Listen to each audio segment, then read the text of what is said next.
On your knees. You don't look like the kind of woman who owns a car like this. Officer Travis Kincaid's voice cut through the steady hum of the fuel pumps. His hand struck Mara Ellison's shoulder and forced her downward. Before her knees touched the rough pavement, her fingers slipped into her coat pocket. With one quick and precise movement, she activated a concealed emergency signal. Then the impact came. The hard ground bit through the fabric of her clothes. Her keys skidded away and Kincaid kicked them aside as if they were evidence of a crime. "I've seen this before," he announced loudly, making sure the growing crowd could hear him. "A borrowed car, a fake story, and then suddenly, you're the victim." Her registration was already in his hand. It was valid, current, and perfectly clean. He crushed it in his fist anyway, then tightened the handcuffs around her wrists, as though greater force could somehow make his assumptions true. Mara didn't resist. She didn't raise her voice. She simply watched him with a calm expression that seemed to irritate him even more. Kincaid smiled, completely convinced he was in control. He had no idea that the signal Mara had activated only moments earlier was already moving through channels far beyond anything he could stop. "Before we continue, tell me where you're watching from, and remember to subscribe. The next story is one you won't want to miss." Warm sunlight stretched long shadows across the weathered concrete of Ashton Ridge, Fuel and Market, as Mara guided her dark blue sedan toward an open space beside Pump 4. Heat still hovered over the pavement, making the air shimmer above the ground.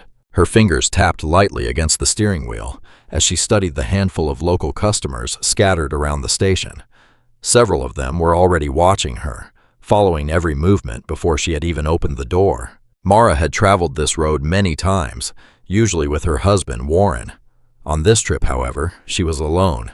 She planned to meet him later at a scholarship banquet honoring military families. The station's fluorescent lights buzzed overhead as they came alive, creating harsh pools of artificial brightness beneath the softer glow of the lowering sun. A red pickup truck idled near the store entrance. The driver watched Mara through his mirror without attempting to hide it. She collected her wallet and stepped from the car with calm, measured movements. The sound of her practical shoes against the pavement seemed unusually sharp in the heavy air. Mara had spent more than 2 decades working in military intelligence. She understood the feeling of being watched.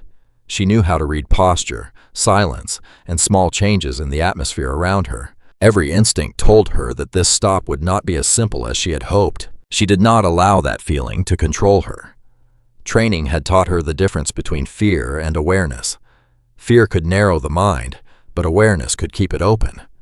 Mara quietly measured the distance to the entrance, the position of the cameras, and the movements of the people nearby. To anyone watching, she looked like an ordinary traveler pausing for fuel. Inside, however, she was already preparing herself to remember every detail if the situation changed. Inside the store, cold air struck her the moment she walked through the door. Freshly cleaned floors reflected the fluorescent lights, and a coffee machine bubbled near the counter. Behind the register, a gray-haired cashier named Shirley Boone straightened suddenly. Her bored expression changed into something alert and suspicious. "Good afternoon," Mara said pleasantly. She selected a bottle of water from the cooler and poured coffee into a paper cup for the road. When she approached the register, Shirley's eyes narrowed. "Will that be everything?" The edge in her tone did not match the ordinary question. "Yes, thank you. I'd also like to pay for Pump 4. Mara placed the items on the counter and handed over her identification with the cash. Shirley studied the card far longer than necessary. She turned it over several times, then stared at the federal clearance marker printed discreetly near one corner. "Is something wrong?" Mara asked. "No. Nothing," Shirley replied too quickly. She returned the identification and gave Mara the total. Mara counted out $50, waited for her change, then gathered her water and coffee. As she walked toward the exit, she heard the unmistakable sound of a telephone being lifted behind her. Outside, the temperature had barely changed, but the air seemed heavier. The man from the red pickup had climbed out and was leaning against the truck, openly staring at her. Mara began filling the sedan. Her movements were practiced and efficient. "She doesn't look like she belongs in that car," the man muttered, making certain his voice carried across the station. A few nearby customers nodded. Mara watched the fuel display and refused to give them the reaction they wanted. She had faced dangerous operations, hostile interrogations, and threats that carried real consequences. Compared with those experiences, the intimidation of a few strangers at a roadside station felt almost childish. Even so, she noted every face, every word, and every movement. Years of intelligence work had turned observation into instinct. She noticed that the driver of the pickup did not simply glance in her direction. He continued watching, waiting for a reaction. She noticed that Shirley remained near the window after making the call. She also noticed how quickly the mood of the other customers changed once one man had spoken his suspicion aloud. A private assumption had become a shared judgment, not because anyone had discovered evidence, but because several strangers had decided to trust one another's prejudice. Sirens approached through the humid air. 2 patrol vehicles entered the station with emergency lights flashing. The sirens went silent as the cars stopped at deliberate angles, boxing in Mara's sedan. Officer Travis Kincaid stepped from the first cruiser with one hand already resting near his belt. Mara recognized the expression on his face immediately. He had decided what he believed before asking a single question. "Ma'am, step away from the vehicle," Kincaid called. His voice carried this kind of authority that demanded obedience rather than cooperation. "Is there a problem, officer?" Mara asked. She remained where she was, but kept her hands clearly visible. "We received a report of suspicious activity. I need proof that you own this vehicle. Why are you hanging around here?" "I'm not hanging around. I'm purchasing fuel, as you can see. The ownership documents are in the glove compartment. Would you like me to retrieve them?" "I said step away from the vehicle," Kincaid repeated. His hand shifted closer to his belt. "You're being evasive." A younger officer named Owen Mercer approached from the second cruiser. Unlike Kincaid, he moved cautiously. Uncertainty showed clearly on his face as he compared Mara's composed posture with his senior partner's aggression. "Ma'am," Owen began, then glanced toward Kincaid as though waiting for permission to continue. Mara stood still and began cataloging details. Kincaid's badge number, the identification numbers on both patrol vehicles, the customers gathering near the store, the phones being held discreetly at waist level, the security cameras mounted at the corners of the building. She had learned that control in a dangerous encounter did not always come from reacting quickly. Sometimes it came from observing carefully enough that no detail could later be denied. Mara understood that Kincaid expected either fear or anger. Fear would allow him to dominate the encounter. Anger would give him language he could later describe as threatening. Her calmness was not surrender. It was a deliberate choice to deny him both advantages. She kept her breathing even, her hands visible, and her answers clear enough for every camera and witness to understand. The pump shut off with a sharp click. The sunlight had deepened to amber, stretching long shadows across the station as Kincaid moved closer and widened his stance, preparing for resistance Mara had never shown. She replaced the fuel nozzle carefully. Kincaid positioned himself between her and the driver's door, one hand still hovering beside his equipment. "We've received reports about a suspicious vehicle matching this description," he announced, raising his voice for the crowd. "Would you like to explain what you're doing in our town?" "I'm passing through on my way to an event." "What law have I broken, Officer Kincaid?" His jaw tightened when she used his name and asked a direct question. "We'll ask the questions here. Your attitude isn't helping you. I'm simply asking what law I've broken." "That's a reasonable question." Kincaid's expression darkened. This kind of defiance. "The registration," Owen interrupted gently. "Could you tell us exactly where it is, ma'am?" "It's in the glove compartment with the rest of the vehicle documents. My hands will remain visible unless you instruct me otherwise." "Don't move," Kincaid shouted, though Mara had not shifted at all. "Keep those hands where I can see them." Through the storefront glass, Mara saw Shirley watching with the telephone still in her hand. The truth became clear. The call had been made before Mara had done anything that could reasonably be described as suspicious. It began simply because she had entered a place where certain people had already decided she did not belong. Kincaid circled the sedan as though stalking something dangerous. He made a performance of studying the doors, tires, and license plate. "The vehicle matches exactly," he declared. "What description does it match?" Mara asked. "There you go again, questioning authority. Every time you speak, you prove that you won't comply." The air grew more charged. Additional vehicles entered the station, and their occupants stepped out to watch. Mara counted several phones recording, in addition to the station's security cameras. Kincaid pulled open the driver's door, leaned inside, and opened the glove compartment. Papers rustled as he removed the registration, insurance, and identification records. His expression shifted when he discovered Mara's retired federal credentials. The official seals and security markings were unmistakable. Owen moved closer and examined the documents. "Sir, the information appears to match." "It could be forged," Kincaid snapped. There was no uncertainty in his voice now. There was something more dangerous, a determination to protect his original judgment, no matter what the evidence showed. "These are high-level credentials," he continued. "What are you doing with them?" "They're mine. The photographs, signatures, and identifying information all confirm that. You expect me to believe someone like you had this level of clearance." The meaning behind "someone like you" settled heavily across the parking lot. Kincaid had not needed to say anything more. Everyone understood the judgment hidden inside the phrase. He had looked at Mara, looked at the sedan, and decided the two could not honestly belong together. The documents should have ended the suspicion, but they had instead threatened his pride. Admitting that Mara was telling the truth would have required him to admit that the entire confrontation had begun with bias rather than police work. A murmur moved through the crowd. Someone said she seemed far too calm for a person with something to hide. Another person answered that perhaps she was calm because she knew she was telling the truth. Mara raised her voice only enough for everyone to hear. "Officer, those credentials are legitimate. I have broken no law.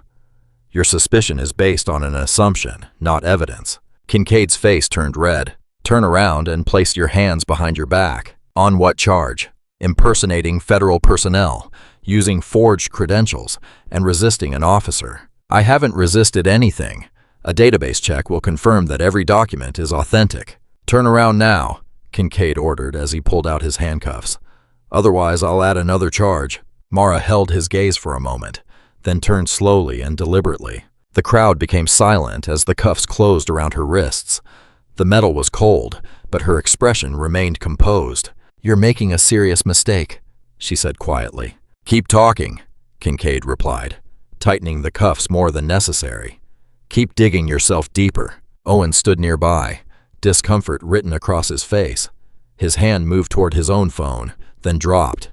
He looked trapped between obedience and conscience. The station lights had fully replaced the fading daylight, casting hard shadows across the pavement. Inside the store, Shirley finally turned away from the window, perhaps beginning to realize that her call had created something much larger than she intended. The phones around the station kept recording as Kincaid checked the restraints one final time, making certain the crowd saw that he was the one in control. Mara stood beside the patrol car with her hands secured behind her. Her handbag rested on the hood where Kincaid had thrown it. The phone inside vibrated, most likely with a message from Warren asking why she had not arrived. The crowd had grown much larger. Their phones pointed toward her like a wall of digital witnesses. "Let's see what else you're hiding," Kincaid announced. He emptied the contents of Mara's purse onto the patrol car. Lipstick, tissues, credit cards, her wallet, and her phone scattered across the hood. The phone continued vibrating. Mara watched him search through her belongings with theatrical suspicion. Her mind was already working several steps ahead. Decades of intelligence service had taught her how to remain calm during a crisis and how to find an opportunity while everyone else was focused on the obvious. She remembered operations where a single careless movement could expose an entire team. She remembered learning how to slow her breathing, separate emotion from action, and wait for the one useful opening. The station parking lot was not a battlefield, but the same discipline applied. Kincaid believed the handcuffs had made her powerless. Mara knew that power sometimes survived in information, timing, and one unnoticed movement. Kincaid examined a tube of lip balm as though it might contain a hidden compartment. "These credit cards will all need to be verified. They could be stolen." "They match the name on her identification," Owen pointed out. "The federal credentials also look authentic. The watermarks and security features are correct." "Everything can be faked," Kincaid replied. "Criminals are more sophisticated than you think." Mara's phone vibrated again. Kincaid glanced toward it with irritation, then turned away to search the center console of her car. Mara moved. With careful precision, she shifted her hip against the patrol car. The movement caused the phone to slide closer. Using a safety protocol created for spouses of senior military officials, she activated the emergency alert through the locked screen. The signal immediately transmitted her location, identifying data, and a brief image showing the patrol vehicle and her restraints. She had never needed to use the system before, but she knew exactly what it would set in motion. "What are you doing?" Kincaid demanded as he turned back. "Standing exactly where you placed me." "Officer, you're making a mistake that will reach far beyond this department." Kincaid laughed, though nervousness had begun to enter the sound. "More threats. Let me guess, you know important people, and they're going to be angry." He grabbed her phone and shoved it into his pocket. "I don't make threats," Mara said. "I'm stating a fact." Owen lifted her credentials again and studied them closely. "Sir, these really do appear authentic. The holographic seals, the embedded security thread, all of it. This isn't the kind of identification we normally encounter." "Did I ask for your opinion?" "No, sir, but..." "Then control the crowd and secure the area. I'll deal with her." Owen hesitated, then moved toward the onlookers. His discomfort was so obvious that several people turned their phones toward him. Only a short time had passed since the arrest when Kincaid's radio came alive. "Unit 47, confirm the current status of detainee Mara Ellison." Kincaid frowned and pressed the radio control. "Dispatch, Unit 47. We have a suspicious person with probable forged federal credentials. The situation is under control." "Negative, Unit 47. Verify whether Mara Ellison is currently in your custody. This is a priority authentication request. Authorization code Echo 79 Delta." Far away inside a secure military complex, General Warren Ellison stood in formal uniform and stared at the alert on his protected phone. The image showed his wife of nearly 4 decades standing in handcuffs beside a patrol car. Even in humiliation, her dignity was unmistakable. His jaw tightened as he read the location data. "At the gas station," confusion crossed Kincaid's face. "Dispatch, repeat that authorization code." "Unit 47, this is a federal priority channel override. Confirm Mara Ellison's status immediately." Mara watched the first trace of fear enter Kincaid's expression. He was beginning to understand that the encounter had escaped his control. His hand moved toward the radio, then stopped. "Sir," Owen called from the edge of the crowd, "I ran the credentials. They're active in the federal database." Kincaid's face reddened. Instead of acknowledging what the evidence proved, he grabbed Mara's arm. "Get in the car. We'll sort this out at the station." "That would be an unwise decision," Mara said. "Be quiet." Kincaid pulled open the rear door. "You don't give orders here." He forced Mara into the back seat without making any effort to position her comfortably, with her hands restrained behind her. The door slammed with unnecessary force. "Unit 47, respond immediately regarding Mara Ellison's status," the radio insisted. Kincaid ignored the demand and climbed behind the wheel. "Owen, we're leaving, now." The tires crossed the gravel as the patrol car pulled away. Through the reinforced divider, Mara watched Kincaid's shoulders become rigid with anger. The handcuffs pressed painfully against her wrists, but she controlled her breathing and maintained the same steady expression. The radio continued carrying unusual traffic, and Kincaid continued pretending not to hear it. "You think you're smart, don't you?" he said, watching her in the mirror. "Those impressive credentials and important connections you keep hinting about." Mara remained silent. She studied every street sign in turn, committing the route to memory. The habits of intelligence work had never left her. "Now you're giving me the silent treatment. That superior attitude is exactly what got you into this situation." Owen's patrol car followed at a careful distance. Through the rear window, Mara could see him speaking into his radio with a troubled expression. He had clearly discovered something on his computer that disturbed him.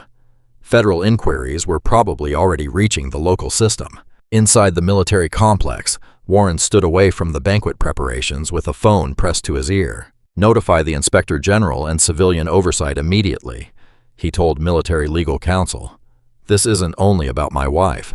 This is an abuse of authority that has already been recorded by witnesses."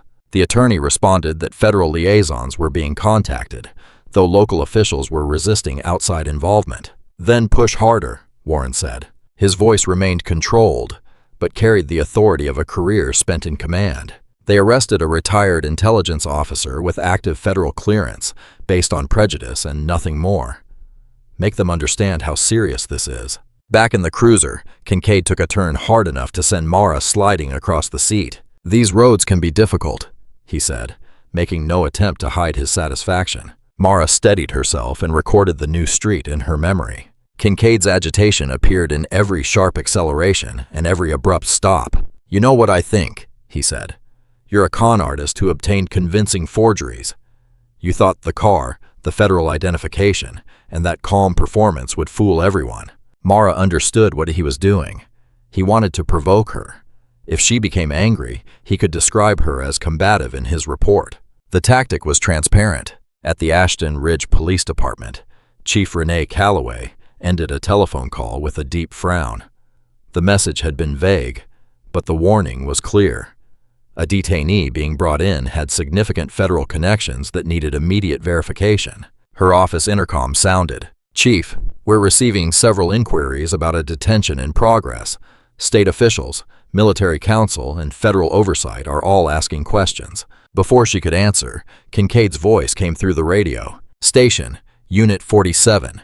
We're bringing in one detainee for immediate booking. Possible identity theft and fraudulent federal credentials." Chief Calloway heard the strain beneath his forced confidence. She had known Kincaid long enough to recognize when he was attempting to establish his version of events before anyone could challenge it. Mara continued memorizing the route as the cruiser crossed another intersection. She noticed that Kincaid had begun checking his mirrors repeatedly. He was no longer watching only her. He was searching the roads as though expecting someone to follow. "We're almost there," he said with false cheer. "Then we can have a long conversation about those fake credentials and find out who you really are." His hands had turned white around the steering wheel. The absence of ordinary dispatch traffic, combined with the federal messages he had ignored, was clearly unsettling him. Mara saw the signs of a man who realized he had made a serious mistake, but preferred to deepen it rather than admit the truth. Owen remained close behind. As darkness settled over the town, the lights of the station came into view. Several officers were standing near the entrance, as though they had been waiting for this particular arrival. One held a phone to his ear and gestured with obvious concern. Kincaid marched Mara through the booking area beneath merciless fluorescent lights. Officers looked up from their desks.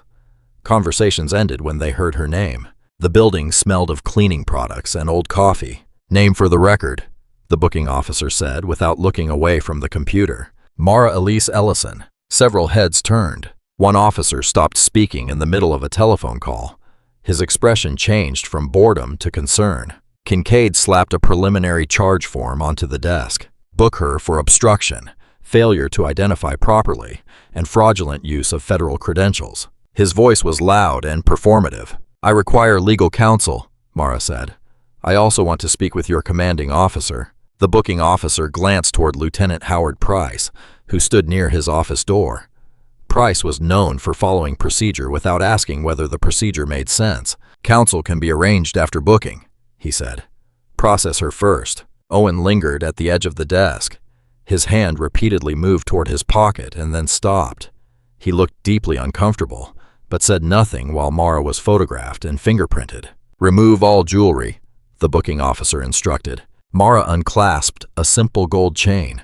Her wedding ring was threaded through it, a habit left from intelligence assignments where wearing a ring could create danger. The officer dropped the necklace into a plastic property bag without emotion. "Make certain the report includes her aggressive refusal to comply," Kincaid said over the booking officer's shoulder. "I was neither aggressive nor uncooperative," Mara replied. "The recordings made by witnesses will confirm that." Kincaid's face reddened. "You refuse to." "I refuse to accept an unlawful detention," Mara said, cutting through him with a calm voice. "Those are not the same thing." Across the region, Warren's influence was beginning to reach the people responsible for oversight. A Defense Department legal liaison contacted the state's public safety office. A retired federal intelligence officer with active clearance has been detained without cause in Ashton Ridge. The situation now falls under military family security protocol. The state official immediately asked for the detainee's identity. "Mara Ellison, wife of General Warren Ellison." Silence followed. "The 4-star general." "The same." Chief Calloway had just left a budget meeting when her phone filled with high-priority notifications. The words "Federal Oversight," "Military Liaison," and Mara Ellison appeared again and again. Her phone rang. Chief Calloway, the state public safety director, said, "Are you aware that your department arrested the wife of a 4-star general? I was informed of a detention, but not the complete circumstances. I'm returning to the station." "Fix this," the director ordered. Federal officials were involved almost immediately after the arrest. This will become a disaster unless it's handled correctly. At the station, Mara stood with perfect posture while officers cataloged her keys, purse, phone, and personal belongings. Kincaid remained nearby. His confidence was beginning to crack beneath the worried glances of his colleagues. Emergency lights suddenly reflected across the front windows. A vehicle stopped sharply outside. The doors opened, and Chief Calloway entered with controlled alarm written across her face. She saw Mara standing in custody, Kincaid pretending to be occupied with paperwork, and Owen looking as though he wished he could disappear. "Why is Mara Ellison being held here?" Calloway demanded. Every officer in the room seemed to hold their breath. The consequences had finally entered the building. Until that moment, Kincaid had controlled every official description of what happened. At the station, however, his story began colliding with records, federal verification, witness videos, and officers who had seen his behavior for themselves. The room could feel the difference. Mara was no longer merely the woman he had brought in. She was a person whose identity had been confirmed, whose rights had been documented, and whose detention now demanded an explanation. Chief Calloway's heels struck the linoleum in sharp, rapid steps as she crossed the holding area. Mara was seated upright on a metal bench with her hands folded in her lap. Red marks from the cuffs were still visible around her wrists. The room was cold and institutional, but her composure remained untouched. "Open this cell immediately," Calloway ordered. The attending officer struggled with the keys. Their metallic rattle sounded loud in the tense silence. "Mrs. Ellison," Calloway said as the door opened, "I want to apologize personally for this unfortunate misunderstanding. We'll release you at once." Mara rose slowly. "A misunderstanding," she repeated. "Is that what your department calls an unlawful detention?" "The situation escalated unnecessarily," Calloway replied. "We can correct the paperwork and resolve everything quickly." "Correct the paperwork?" Mara's gaze remained steady. "Will changing a few documents erase the public spectacle at the gas station? Will it undo the false charges Officer Kincaid created? Will it make the witnesses forget seeing me placed in handcuffs without cause?" General Warren Ellison's voice carried through the open door from a speakerphone inside Calloway's office. "Chief Calloway, my wife will not be pressured into quietly accepting what happened." Calloway looked toward the office where a conference call with federal officials remained active. "General Ellison, I understand your concern. We're attempting to." "You don't understand yet," Warren interrupted. His tone remained calm, but decades of command authority rested behind every word. "A civil rights attorney named Camille Rhodes is already traveling to the station.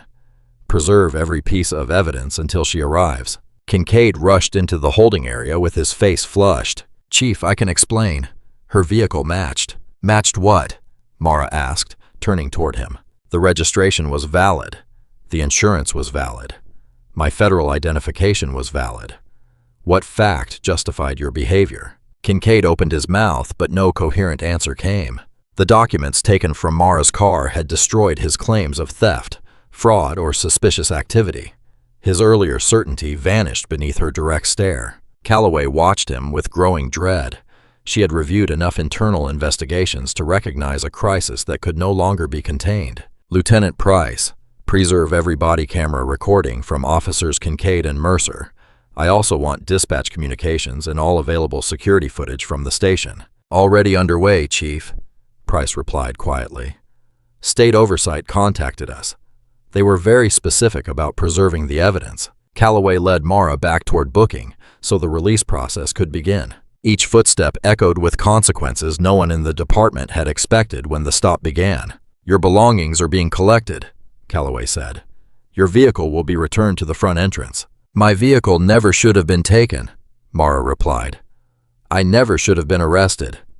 Let's be clear about both facts. At a desk in the main office, Owen watched his own body camera footage. The recording showed exactly what Mara had described.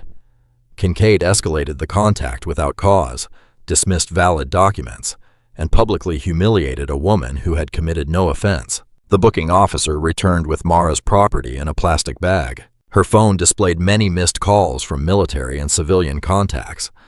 The necklace holding her wedding ring was removed from its evidence package. Mara placed it around her neck with such dignity that several officers looked away. Camera flashes began appearing beyond the front windows.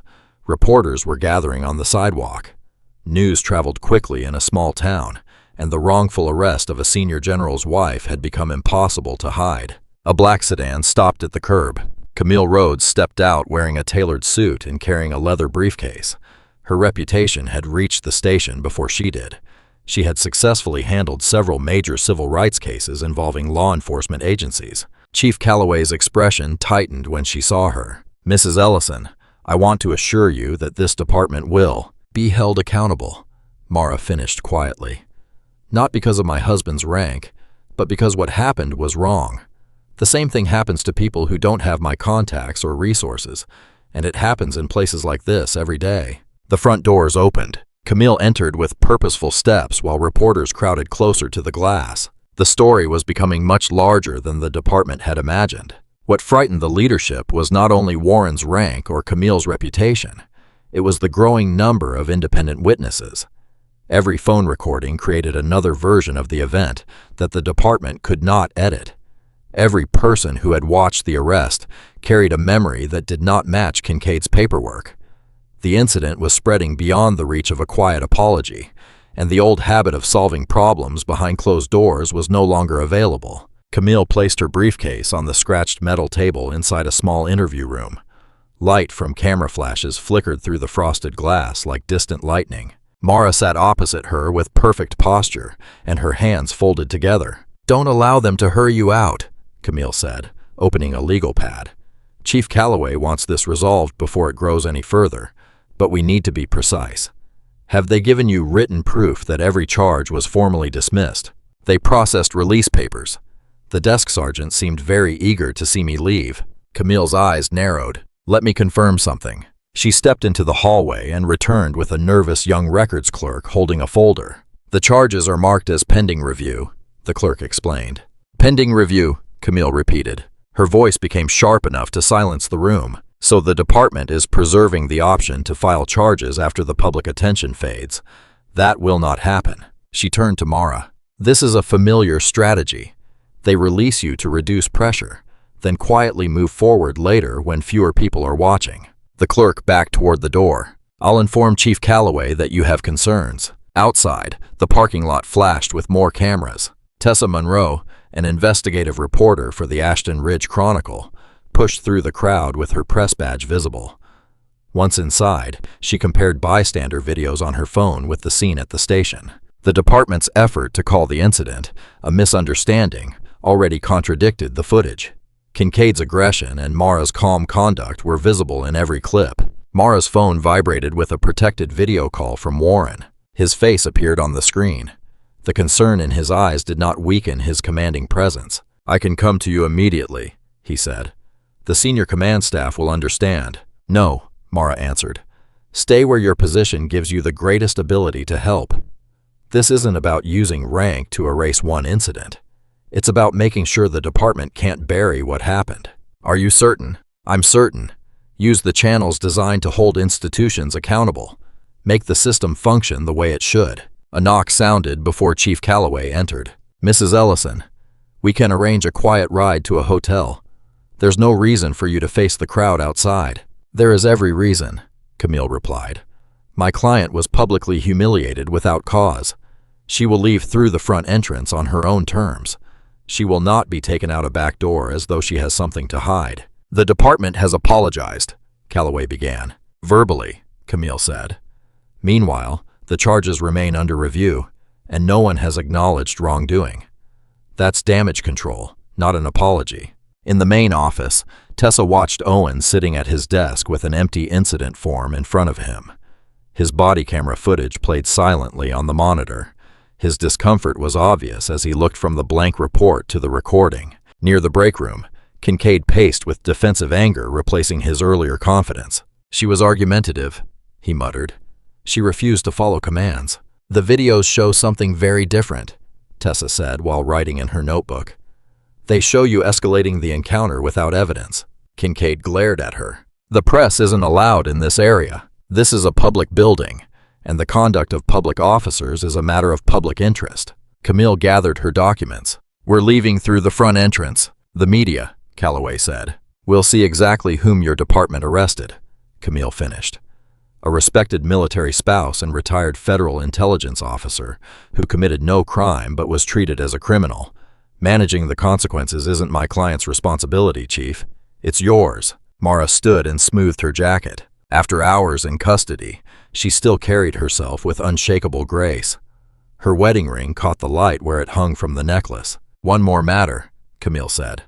We require copies of every video, radio transmission, report, and document connected with this detention. Calloway's jaw tightened, but she nodded toward the records clerk. They walked toward the lobby where media lights created a wall of white beyond the glass doors. Tessa followed Mara's measured steps and noticed officers moving aside.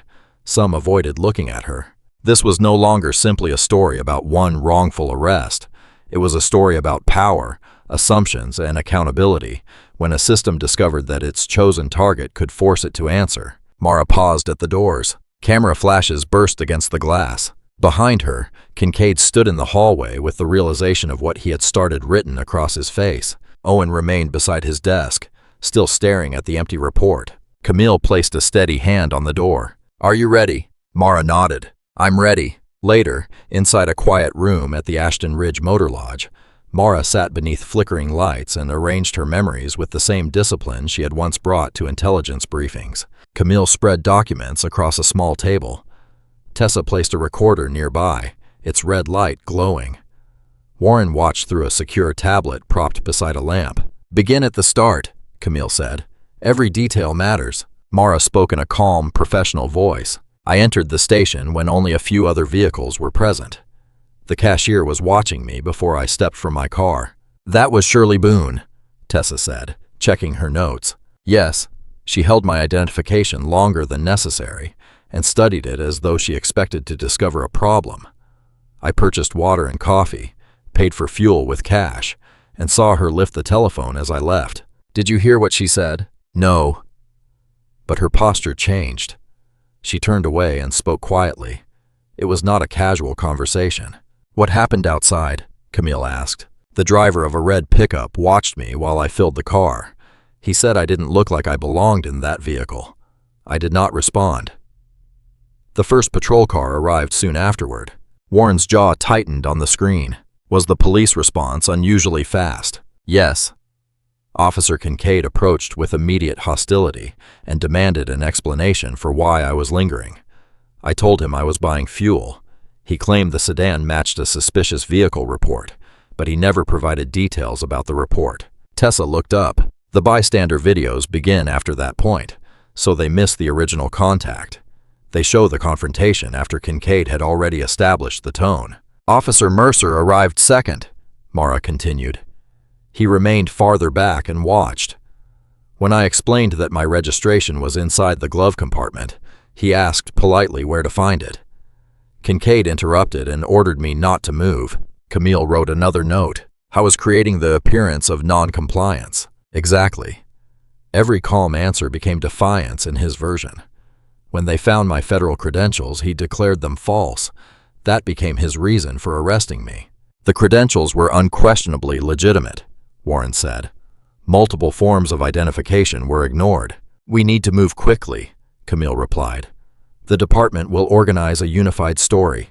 They'll call the arrest a reasonable mistake made with limited information. Tessa scrolled through the recordings on her phone. The public videos are spreading, but they are incomplete. We need full security footage and the original dispatch communications. There's another source of evidence, Mara said. She lifted her phone. When Kincaid detained me, I activated an emergency protocol left from my intelligence work. It transmits location data and partial sound information to secure servers. Camille sat straighter. You have a live transmission record from the arrest. Yes. It captured location information and sound pattern data before he took the phone. It won't contain every word, but it proves that I considered the situation serious enough to activate a protected emergency system. The transmission time will correspond with the dispatch records. That's extremely important, Tessa said. It contradicts any claim that this was an ordinary stop that gradually became confused. Warren nodded. The Federal Civil Rights Division has been informed and is monitoring. But federal agencies cannot simply replace local jurisdiction without documented evidence of rights violations. That's why everything must be secured now. Tessa stood and gathered her bag. Witnesses remember more when events are fresh, and recordings sometimes develop convenient technical failures after departments have time to examine them. Mara watched her. Be careful. Kincaid will not welcome your questions. I'm counting on that. The way he reacts may reveal as much as his answers. Camille began organizing the papers. We need statements from every customer who recorded the scene. We also need Officer Mercer's account before the department coordinates everyone's language. He wanted to speak, Mara said. I saw it on his face. He knew the arrest was wrong. Warren's voice remained firm through the tablet. This doesn't end simply because the department released you. They'll attempt to reduce it to a misunderstanding and make the evidence disappear. Which is why it cannot disappear, Mara replied. This wasn't only about me. It was about what assumptions can do when authority goes unchallenged and witnesses remain silent. Tessa checked her phone. The fuel station remains open for a while longer. I may be able to speak with the night staff before they leave. Camille gave her a business card. Call if anyone obstructs you. Record every conversation. Tessa nodded and left. Outside, the town had grown quiet, except for the occasional patrol vehicle passing slowly near the motel. Camille returned to Mara's statement. We should review the sequence again. The details need to be exact. Mara prepared to revisit every moment of the humiliation. She was not doing it for revenge. She was doing it so the truth could not be rewritten. Each repetition of the story was exhausting. Every detail forced her to return to the moment when strangers stared, the cuffs tightened, and her valid identification was treated like another lie. Still, she continued. Mara knew that false accounts often gained strength through repetition, while truthful people became tired of explaining themselves. She refused to let exhaustion become the department's greatest ally. At Ashton Ridge, Fuel and Market, the bright canopy lights cast hard shadows over an almost empty lot. Only a maintenance truck and the night clerk's car remained. The neon open sign buzzed against the dark windows when Tessa parked. Across town, Mara sat at the motel desk, reviewing her handwritten account, while Camille compared locations and events. The soft scratching of their pens filled the room. Tessa pushed through the station door, causing an electronic chime to sound. A young night clerk named Cody Bell looked up from his phone. We're closing before long, he said automatically. I'm Tessa Monroe with the Ashton Ridge Chronicle. I need to speak with Shirley Boone about the incident involving Mara Ellison. Cody shifted. Shirley left early. She said she felt sick after everything happened.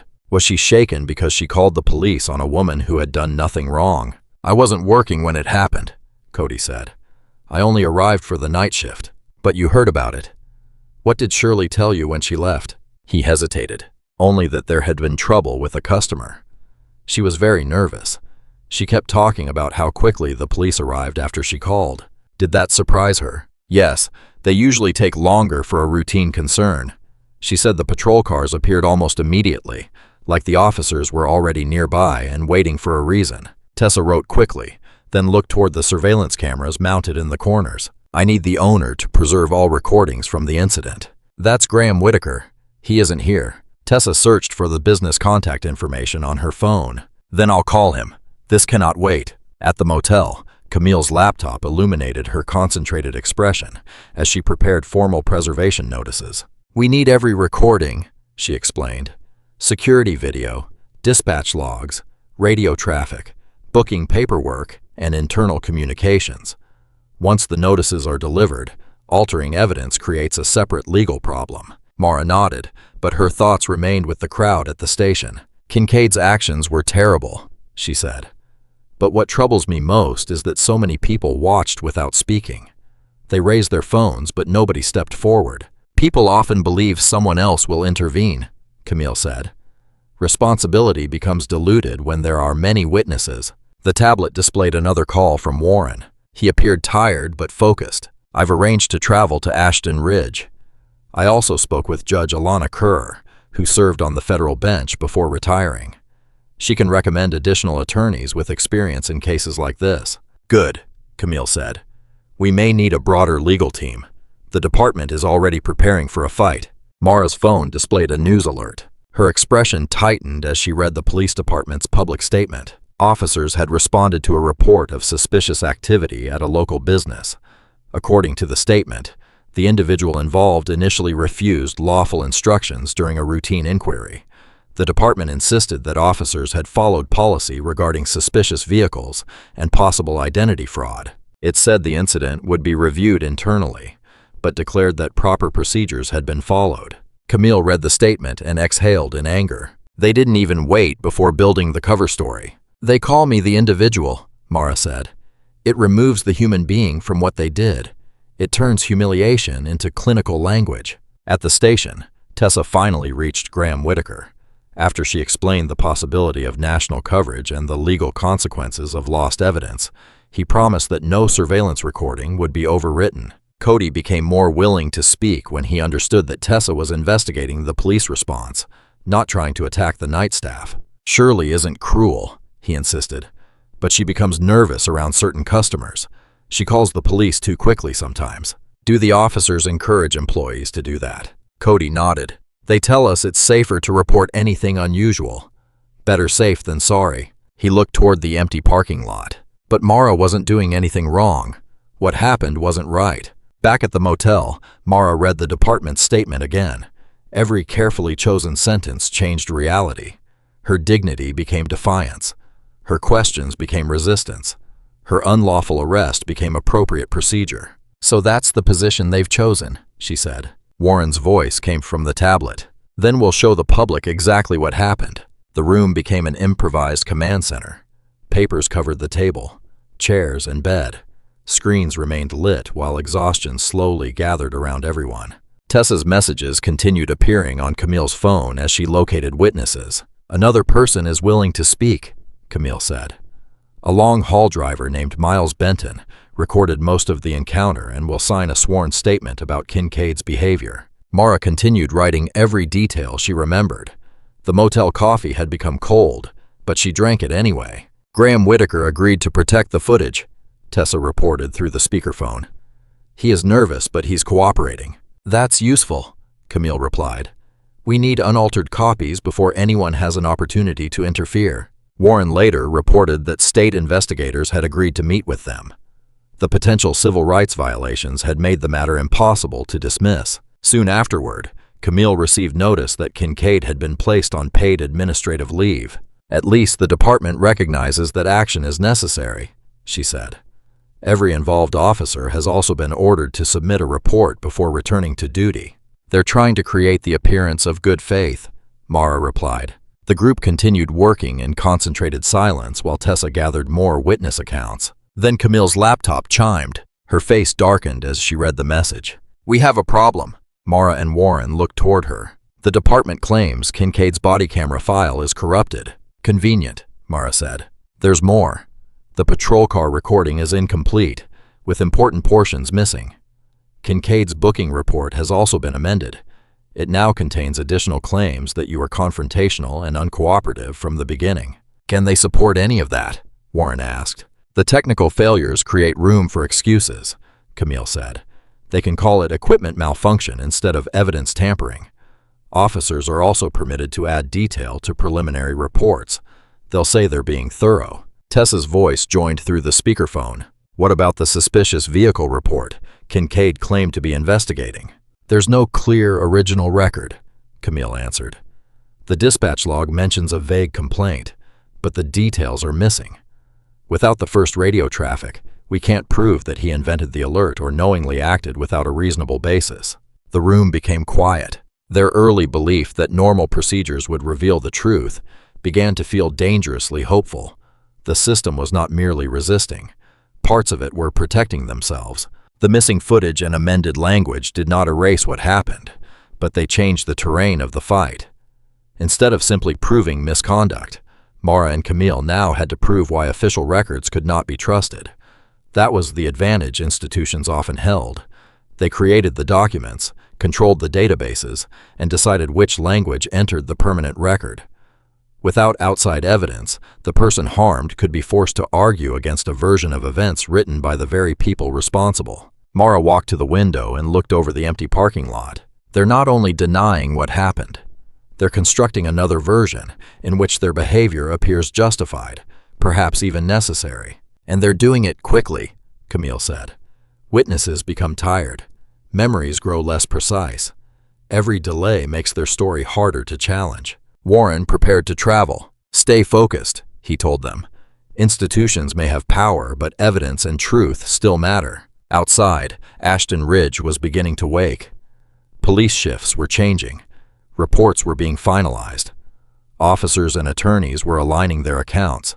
The machinery of institutional self-protection had started moving, attempting to transform an obvious case of prejudice and abuse into a confusing disagreement over perception and procedure. The strategy depended on uncertainty. If the public could be persuaded that both sides might be equally believable, then the clarity of the original videos would slowly fade beneath arguments about policy, stress, and officer discretion. Mara recognized the pattern. The goal was not always to prove Kincaid innocent. Sometimes the goal was simply to make the truth feel complicated enough that people stopped demanding an answer. Tessa sent one final update. A source inside Dispatch says union representatives and department attorneys are holding an emergency briefing. The police are closing ranks. Mara watched the first light touch a town that had wronged her and now seemed determined to deny that the wrong had ever occurred. The motel door opened quietly as Warren entered, wearing the formal military uniform he had never had time to change after leaving the interrupted banquet. Mara rose from the desk. Exhaustion was visible in her eyes, but her posture remained straight. For a moment, neither of them spoke. The look they exchanged carried years of marriage, danger, patience, and shared strength. "You didn't need to come," Mara said, though she reached for his hand. "Yes, I did," Warren replied simply. His presence filled the small room without overwhelming it. Warren could have arrived issuing commands and turning the incident into a story about military authority. Instead, he listened. He understood that Mara had already been denied control over her body, her movement, and her identity. The last thing she needed was another powerful person deciding what should happen next. His support came through respect, not control, and that quiet choice reminded everyone in the room that partnership could be strong without becoming possessive. He saw the marks around her wrists, but he followed her lead and did not turn the moment into a display of anger. Camille looked up from her laptop and allowed them a quiet breath before speaking. "We need to move quickly. The department is already controlling the public narrative." "I'm aware," Warren said as he placed his briefcase down. "And please call me Warren. We're working as equals here." He turned to Mara. "This is your fight. Tell me how to support you." Mara gestured towards the papers spread around the room. "The station recording is the priority. We need copies before anyone claims those cameras also suffered a technical failure." "I've prepared preservation notices," Camille said, raising a stack of documents. "They need to be delivered to the station owner, dispatch, the police department, and every nearby business whose cameras may have captured the road." The door opened again. Tessa entered carrying fresh coffee and a determined expression. "I found something important." She set the drinks down. "Two witnesses are prepared to give formal statements. One is Miles Benton, the truck driver who was using the far pump." "What did he record?" Camille asked. "Video and sound beginning before Kincaid approached Mara. Miles thought it was strange that the patrol cars arrived so quickly, so he started recording early." Tessa opened the clip on her phone. You can hear Kincaid's tone from the first sentence. He's aggressive and accusatory. There's no resistance from Mara because she never resisted. Mara watched the small screen and felt the encounter return in painful detail. Warren rested a hand on her shoulder, but said nothing. He allowed her to face the recording without taking control of her response. "This directly contradicts the department's public statement," Camille said. "Will Miles sign an affidavit?" "Yes. He's a working driver with no criminal record and no connection to anyone involved. He simply saw something wrong and decided not to ignore it." "Then we move now," Mara said as she gathered her things. Once the morning traffic begins, accessing the station's security system will become more difficult.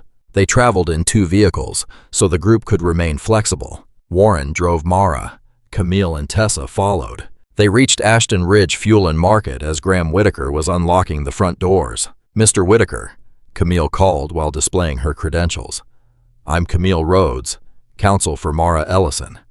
We spoke about preserving your surveillance footage."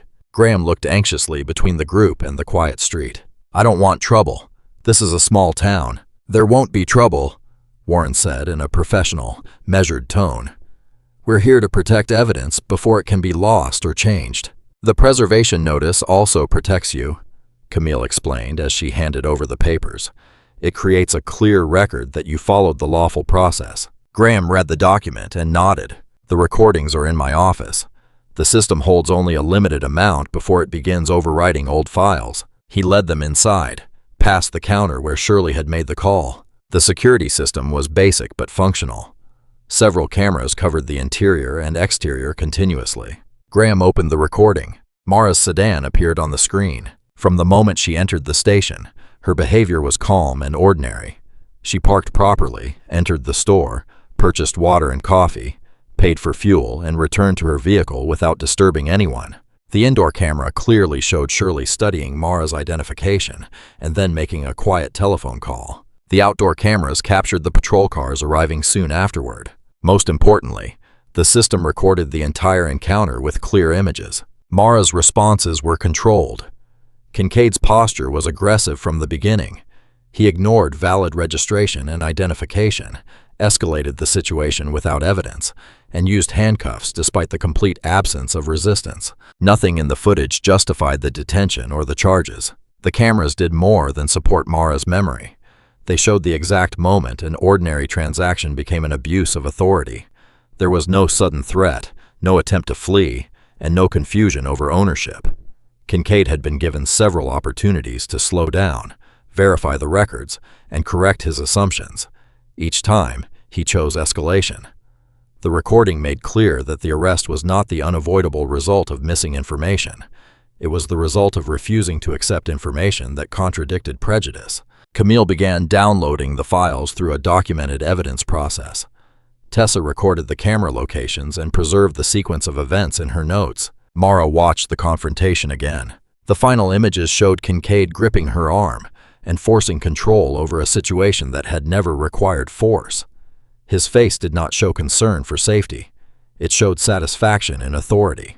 The county administration building rose against the brightening sky as Mara, Warren, Camille, and Tessa passed through security. A formal conference room was already filled with tense professionalism. State investigators, Elena Ruiz and Peter Sloan, reviewed preliminary reports at one end of the table. Chief Calloway stood near a window wearing a perfectly pressed blazer and a carefully neutral expression. "Mrs. Ellison," Calloway said while offering her hand, "I want to express my regret for the inconvenience you experienced. We can discuss apologies after reviewing the evidence," Camille replied while opening her laptop. Ruiz and Sloan sat straighter. "We're here to establish the complete context," Calloway said. Officer Kincaid believed he was responding to a credible concern involving a stolen vehicle. "The evidence doesn't support that explanation," Camille replied. She turned the screen toward the room and played the complete station footage. Everyone watched Mara arrive, complete an ordinary purchase, and return to the car. They saw Shirley's discreet call and the patrol vehicles appear with unusual speed. There was no suspicious behavior before the police contact. Mara provided valid registration and identification, Camille explained. The sedan was legally registered to her. Investigator Ruiz took notes while Sloan watched the video closely. "Chief Calloway, when was the stolen vehicle alert issued?" Sloan asked.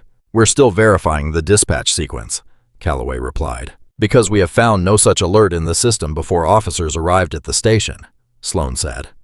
The first reference to a stolen vehicle appears after Kincaid had already made contact with Mrs. Ellison. The atmosphere changed. Calloway held her expression steady, but tightened her grip around the pen. Officers sometimes receive verbal information that may not appear immediately in the database. "That is not standard department protocol," Ruiz said. A knock interrupted the meeting. A junior officer entered and spoke quietly to Calloway.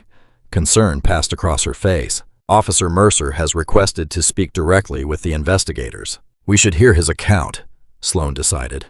We'll pause briefly. Camille and Mara exchanged a look. Owen's decision had not been part of their plan, but it could become the turning point. Warren remained quietly observant. His military bearing provided support without changing the focus from Mara's experience. When the investigators returned, their expressions had sharpened. Chief Calloway, Sloan said, Officer Mercer provided information that raises serious concerns about the arrest. Calloway sat straighter. He's a junior officer. He may not understand every aspect of the procedure. He stated that he saw Mara's valid registration and identification before the arrest, Ruiz replied. He also says he warned Officer Kincaid that the documents appeared genuine. More importantly, Sloan continued, he says Kincaid instructed him to maintain the stolen vehicle narrative even after the evidence disproved it. That suggests a deliberate attempt to create probable cause after the fact. Tessa looked up from her notes. Messages were arriving on her phone as public reaction to the department's statement changed. Chief Calloway, Camille said, your department claimed Mara resisted lawful commands. We now have several recordings showing that she did not. We have an officer saying he was pressured to support a false account. We also have evidence that ordinary procedure was ignored from the first contact. Calloway looked toward the department's attorney, who had become visibly uncomfortable. We take these concerns seriously. If mistakes were made, this is beyond a procedural mistake, Ruiz interrupted.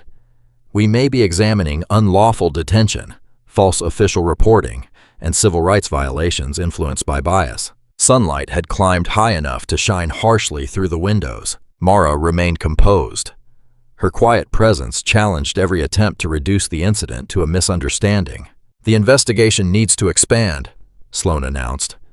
We require complete access to department records, internal communications, and every file connected with the arrest. We also need Officer Kincaid's personnel history, Ruiz added. Tessa's phone continued vibrating. The videos and witness accounts were spreading rapidly, and the department's story was beginning to collapse. We'll pause and reconvene after the records have been secured, Sloan said. As the room cleared, Camille received a message. Federal civil rights attorneys are coming, she told Mara and Warren. They intend to participate in the review.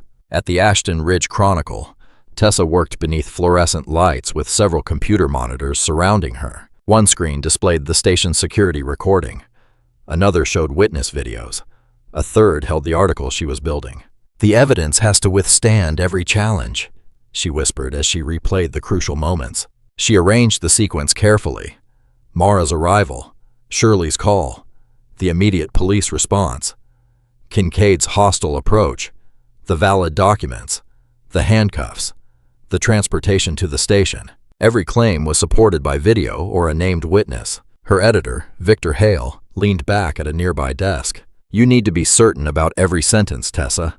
This story is already bigger than the town. That's why I'm checking everything again.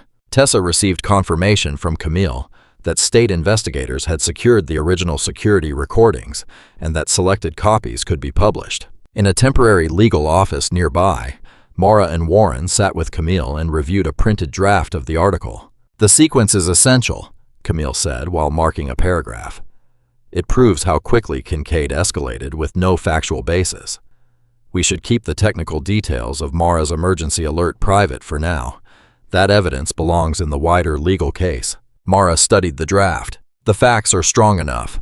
We don't need exaggerated language. Mara did not want sympathy built from dramatic description. She wanted the public to see the ordinary nature of what she had been doing. She had stopped for fuel, purchased water, and answered questions.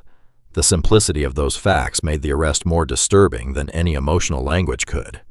By keeping the article precise, Tessa protected it from being dismissed as outrage and allowed the evidence to carry its own moral weight. Warren's phone displayed updates from military legal counsel.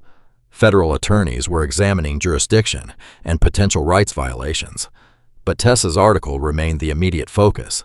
It would be the first complete public account. At the police stations, Ruiz and Sloan collected dispatch records, radio communications, server data, and internal messages.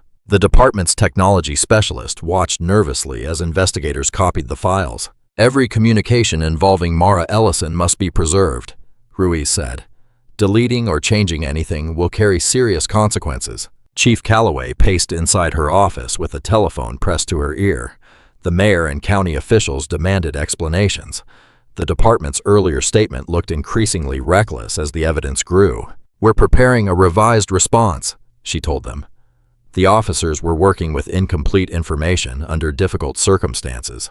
Even as she spoke, Tessa embedded a witness recording into the article. The sound captured Kincaid ordering Mara away from the vehicle and demanding an explanation for her presence. Mara could be heard answering that she had provided registration and identification, then calmly asking what law she had broken. Kincaid's response was unmistakable. "Don't get clever with me. People passing through this town don't drive cars like this."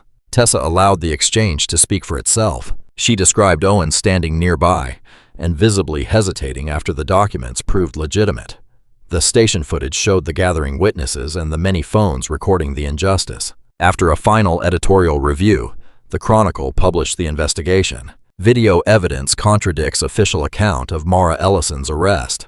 The article spread rapidly. Larger news organizations repeated it. Social media filled with clips contrasting Mara's steady dignity with Kincaid's aggression. Viewers watched the moment he dismissed her legitimate federal credentials and accused her without proof. Camille's phone began ringing constantly. Civil rights attorneys offered assistance. Additional witnesses contacted the newspaper. Miles Benton agreed to complete a formal sworn statement. "The public response is overwhelming," Camille told Mara and Warren. Ashton Ridge can no longer contain the story. At City Hall, officials gathered in emergency meetings. The mayor's office prepared statements separating the city from Kincaid's conduct. The department reviewed his employment history and discovered earlier complaints that now seemed far more serious. Chief Calloway watched every defense collapse. The claim of uncertain circumstances could not survive footage showing a calm woman being arrested for purchasing fuel. Every defense now created another question. If the situation had truly been unclear, why had Kincaid ignored Owen's warning? If he feared stolen credentials, why had he refused immediate verification? If Mara had resisted, why did every independent camera show controlled compliance? The department's explanations no longer reduced the scandal. They revealed how much effort had been spent defending a decision that should never have been made. The city attorney warned Calloway that keeping Kincaid on paid leave was damaging the department further. "Bring him in," the attorney said. "We need to face this directly." Calloway contacted his union representative and ordered Kincaid to report to the station. At the Chronicle, Tessa watched the number of readers climb. National broadcasts were playing the station footage. Every update brought more shares and more demands for accountability. Kincaid arrived at the station through a side entrance to avoid the media. The officer who had moved through Mara's arrest with careless confidence now walked with his head lowered. News vehicles lined the street. State investigators' cars filled the lot. Inside a conference room, Kincaid sat rigidly in uniform while Chief Calloway stood near the window. Ruiz and Sloan arranged the station footage, Kincaid's incident report, and the dispatch records in front of him. "Officer Kincaid," Ruiz began, "we have serious contradictions to address. Your written timeline does not match the video." "It was a stressful encounter," Kincaid replied. "The subject was Mrs. Ellison," Calloway corrected. "Her name is Mara Ellison. Mrs. Ellison appeared suspicious. I had reason to believe." "Let's examine the stolen vehicle alert you cited," Ruiz interrupted. She placed another document on the table. "Every available database has been checked. No matching alert existed when you began the stop." Sweat appeared across Kincaid's forehead. The room seemed to grow smaller while media crews continued gathering outside. "Officer Mercer has submitted a statement," Sloan said. He slid the transcript forward. "He confirms that you dismissed valid federal identification and directed him to support the theft narrative after evidence proved it false." "Mercer doesn't understand proper procedure," Kincaid protested. "The footage contains no uncertainty that required your response," Ruiz said. "We hear your immediate hostility. We see Mara Ellison comply calmly. You transformed an ordinary inquiry into an unlawful arrest." Outside the room, Camille spoke with federal attorneys. Mara and Warren waited nearby. Tessa stood with other reporters in the lobby while her article traveled across national news networks. Calloway turned away from the window. Your actions exposed this department to severe legal consequences. Your report contains false information. You violated multiple procedures and a citizen's constitutional rights. I followed my training, Kincaid insisted. No, Calloway replied. You followed your prejudice. The evidence is clear. Ruiz placed a final document before him. The state attorney's office is filing charges involving unlawful detention, falsification of official records, and civil rights violations. You are being taken into custody. The color left Kincaid's face. You're arresting me. I'm a police officer. Not anymore, Calloway said. Your employment is terminated immediately. 2 state officers entered carrying handcuffs. Kincaid stared at them. They were the same kind of restraint he had used to humiliate Mara less than a day earlier. Reporters crowded the front entrance as he was escorted through the lobby. Camera flashes burst around him. The man who had moved through Mara's arrest with swagger now walked with lowered shoulders while his former colleagues watched in silence. Chief Calloway stepped toward a temporary podium outside the station. She announced immediate reforms, mandatory bias education, stronger review of stops and arrests, better complaint procedures, increased outside oversight. Camille spoke next. Reform is necessary, but reform alone is not accountability. Mara Ellison and her family will pursue legal action, addressing not only Officer Kincaid's behavior, but also the institutional failures that allowed it. Then Mara approached the microphones. Warren stood beside her without stepping ahead. The crowd became quiet. Mara carried the same composure that had angered Kincaid at the station. What happened to me was wrong, she began. But this is not only my story. Similar things happen every day to people who have no powerful contacts, no cameras nearby, and no resources to fight back. They deserve justice as much as I do. A murmur of agreement moved through the crowd. Justice isn't measured by the way a society treats people with influence, Mara continued. It's measured by whether the people who are usually ignored are protected. What matters now is ensuring that no one else is treated as suspicious, simply for standing in a public place and living an ordinary life. Warren watched proudly as Mara turned a personal victory into a wider demand for fairness. Tessa wrote down every word. Inside the station, Owen watched Kincaid being placed into a state vehicle. Other officers stood in small groups, their expressions filled with shock and reflection. Accountability had not weakened the profession. It had required the profession to live by the standards it claimed to defend. Owen understood that protecting Kincaid would not protect honest officers. It would only teach the public that uniforms mattered more than truth. By giving his statement, he had not betrayed the department. He had honored the purpose behind it. The choice cost him certainty and perhaps friendships, but it gave the investigation something no policy manual could manufacture.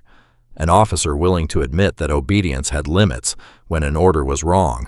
The sky turned orange as the state vehicle pulled away. The handcuffs around Kincaid's wrists reflected the fading light.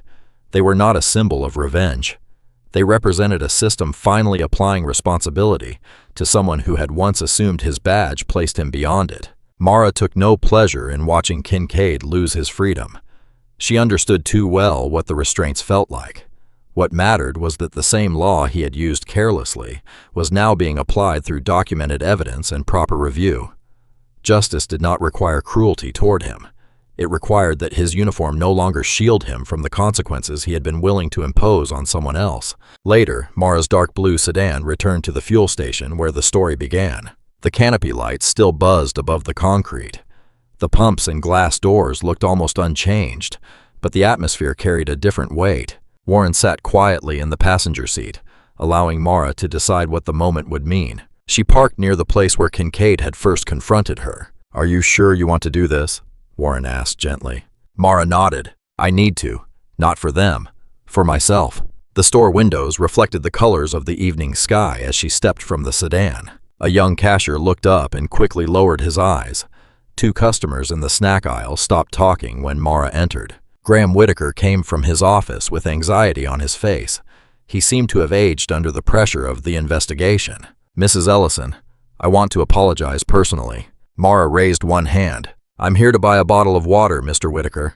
Nothing more." Her tone was neither cruel nor comforting. She did not owe him immediate forgiveness, simply because he wanted relief from his guilt. The cameras that recorded the injustice continued blinking overhead. New notices beside the register promised non-discrimination and respectful customer service. Graham had clearly begun making changes while also protecting the business from further liability. "Shirley no longer works here," he said awkwardly. "We're providing new training for the staff." "Because the public saw what happened," Mara replied. "Not because your conscience stopped it." Graham fell silent. The young cashier processed the water with trembling hands and avoided eye contact. Through the glass, Mara could see Warren waiting patiently.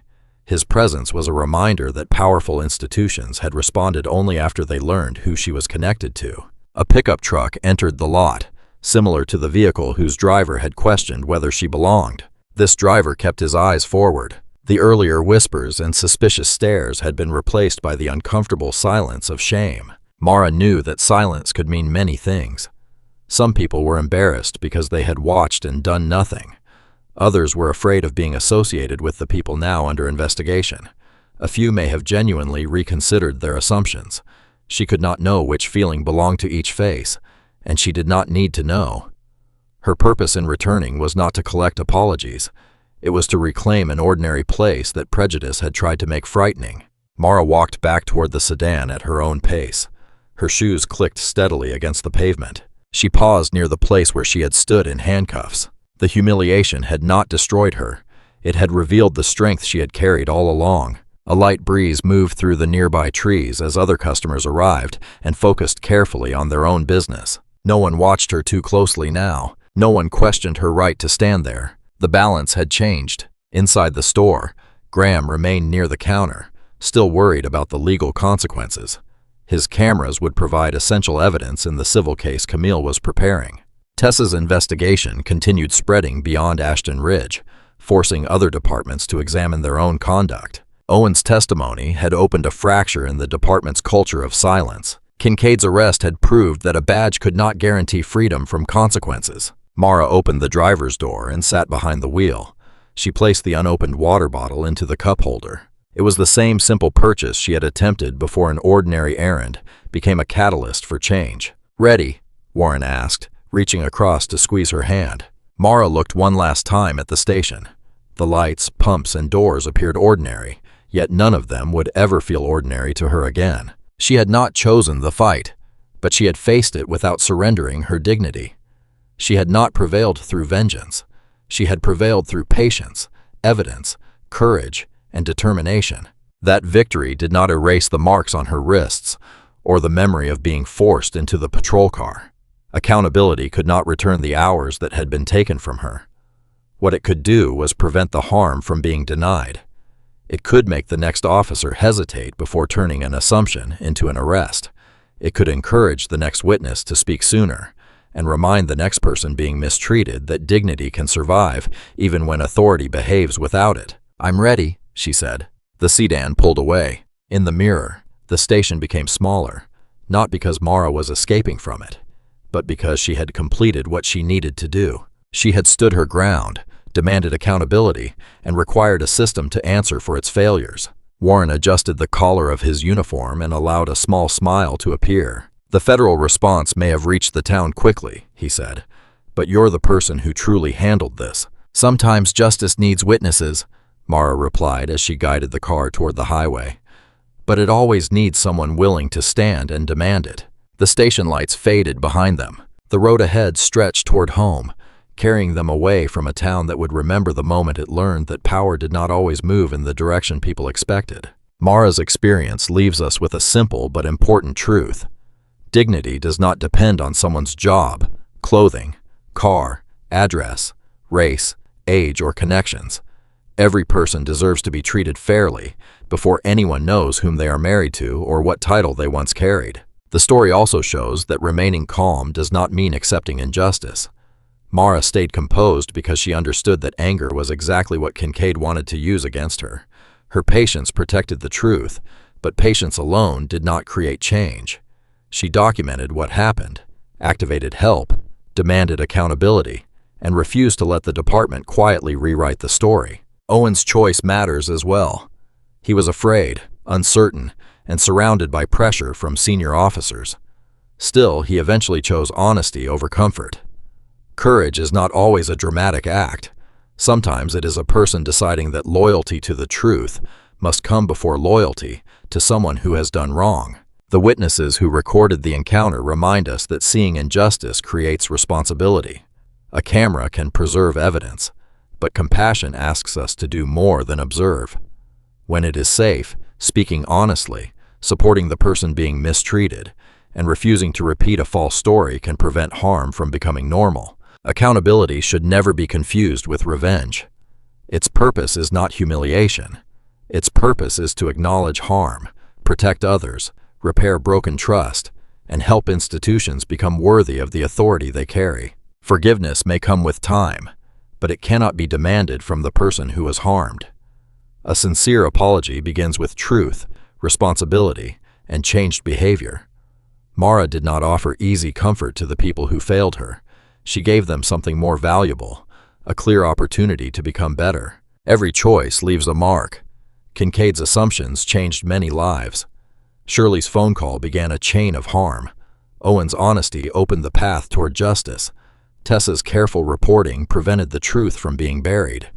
Camille's persistence turned evidence into accountability. Warren used his influence not to seek special treatment, but to demand that the system protect everyone fairly. Living with kindness does not require weakness. It requires the strength to see another person fully before making a judgment. It asks us to pause, listen, and remember that the stranger in front of us carries a life we may know nothing about. The measure of a good community is not how politely it treats people after discovering they are powerful. It is how respectfully it treats them when it believes they have no power at all. The experience also reveals why humility matters whenever someone carries authority. A uniform, a title, or a respected position may give a person the ability to make decisions, but it does not make every decision correct. Authority becomes honorable only when it remains open to evidence and willing to admit mistakes. Kincaid was given many chances to pause. He could have checked the registration, listened to Owen, or accepted the federal database result. His greatest failure was not that he began with a mistaken belief. It was that pride mattered more to him than correcting it. Mara's return to the station offers another lesson. Healing does not always mean avoiding the place where harm occurred. Sometimes it means returning by choice, standing where fear once stood, and discovering that the memory no longer controls the next step. She did not return to embarrass anyone. She returned to remind herself that one terrible encounter could not take away her freedom to move through the world with confidence. There is also value in the way Warren supported her. He had the power to dominate the response, yet he chose to listen and follow Mara's direction. Genuine care does not take another person's struggle away from them. It stands nearby, offers strength, and respects their right to decide what justice and healing should look like. Tessa and Camille showed that truth needs both courage and care. Courage brings hidden facts into the open. Care makes certain those facts are checked, preserved, and presented honestly. A rushed accusation can cause harm, even when it is made in the name of justice. Their discipline protected Mara's story because they refused to replace one careless narrative with another. Most of us may never face a moment as public or dramatic as Mara did. But we make smaller choices every day. We decide whether to believe a rumor, whether to judge someone by appearance, whether to remain silent when a person is treated unfairly, and whether to apologize honestly when our own actions cause harm. Those quiet decisions shape the kind of community we create. Kindness is not merely being polite when life is easy. It is choosing fairness before we know someone's status. Responsibility is not merely accepting praise for good intentions. It is facing the consequences when our choices hurt another person. And forgiveness is not a shortcut that allows accountability to be avoided. It is a possibility that can grow only after truth has been acknowledged and real change has begun. If this story moved you, leave a like to support the channel and subscribe so you don't miss the next one. 2 more carefully selected stories are waiting for you on the screen.